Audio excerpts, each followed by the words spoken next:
August 15 ఎర్రకోటలో uniform civil code రావాలి, లౌకిక పౌరస్మృతి అన్నారు. ఇన్ని రోజులు ఉన్నది అందరికీ సమానమైనటువంటి రాజ్యాంగం కాదా? కాదు. ఎందుకు కాదు అంటే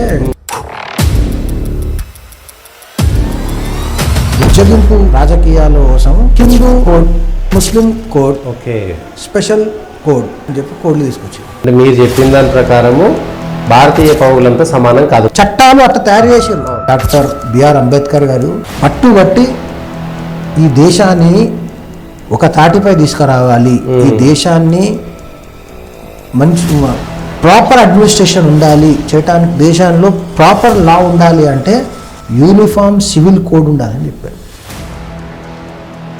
క్రిమినల్ చట్టం అందరికీ సమానమే, కానీ సివిల్ చట్టాలు ఏదైతే వచ్చేసరికి వాటిని మతాల వారిగా విడగొట్టడం జరిగింది. కానీ ఈ మతాల వారిగా విడగొట్టడాన్ని అప్పటి constituent assembly drafting committee chairman Ambedkar గారు దాన్ని పూర్తిగా వ్యతిరేకించారు. ఆయన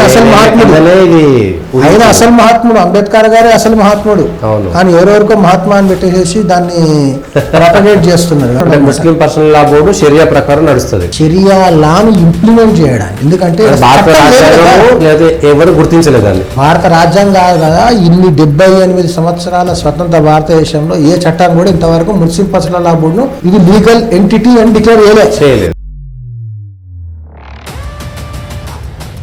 ముస్లిం పర్సనల్ బోర్డు ఎవరు అసలు ఎవడాడు, వాడికి ఏమైనా చట్టబద్ధత ఉందా, కాన్స్టిట్యూషన్ ఏమైనా వానికి ఏమైనా చట్టబద్ధత ఇచ్చిందా, ఏదన్నా చట్టం తీసుకొచ్చిందా, ఏదన్నా గవర్నమెంట్ బాడీ ఫలానా మినిస్ట్రీ ఒక జియో ప్రకారం మేము దీన్ని గుర్తిస్తున్నాం అని ఈ 78 సంవత్సరాలు ఏమైనా ఇవ్వడం ఇచ్చిందా?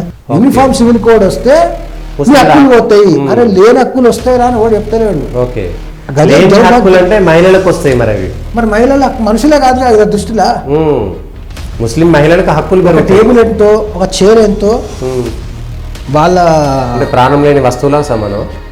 సోల్ ఉండదు వాళ్ళ జీవితం, వాళ్ళ గ్రంథాల ప్రకారము సోల్ ఉండదు, ఆత్మలు ఉండవు వాళ్ళు జస్ట్ ఒక కుర్చీని టేబుల్ని మీరు ఎట్లా వాడుకుంటారో అట్లా మహిళలను వాడుకోవాలి అన్నట్టు వాళ్ళ గ్రంథంలో ఉంటుందట. కాంట్రవర్సీ అవుతుంది ఇదంతా.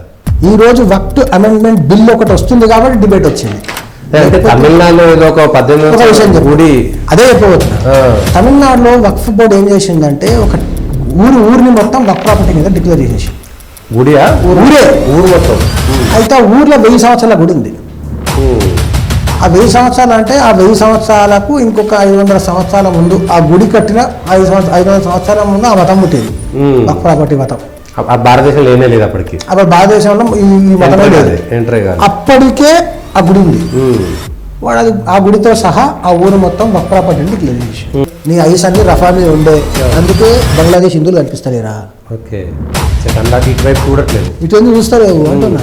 ఈ ఇంటి పక్కనే కదా, నీ మతాన్ని ఆచరించేటోళ్ళే కదా, నువ్వు మొక్కే రాముని మొక్కటోళ్ళే కదా, నీ కృష్ణుని మొక్కటోళ్ళే కదా, నీ శివుని మొక్కటోళ్ళే కదా, నువ్వు జై శ్రీరామ్ అంటే జై శ్రీరాము, నువ్వు పండుగ దీపాలు చేసుకుంటారు కదా, నువ్వు దసరా చేసుకుంటారు కదా, నీ తోటి హిందువులే కదా, నీ డిఎన్ఏ కదా.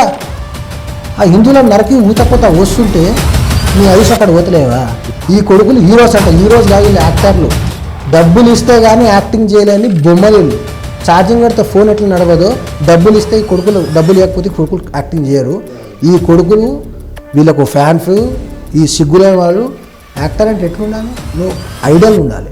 సిగ్గుమాలినటువంటి కొంతమంది బాలీవుడ్ యాక్టర్లు భారతదేశానికి 2000 కిలోమీటర్ల దూరంలో అక్టోబర్ 10, 2023 రోజు ఇజ్రాయెల్ వల్ల యూత్ ఫెస్టివల్ చేసుకుంటుంటే దొంగల్లాగా గాజా నుంచి గ్లైడర్లు వేసుకొని వచ్చి ఆ యూత్ ఫెస్టివల్లో దాడి చేసి విచక్షణరహితంగా కాల్చి ఆడవాళ్ళని రేప్ చేసి ఇండల్లోకి పోయి ముసలి కట్టేసి చిన్నపిల్లలను ఓవెన్లో పెట్టి మార్చి ఊచకోత కోసి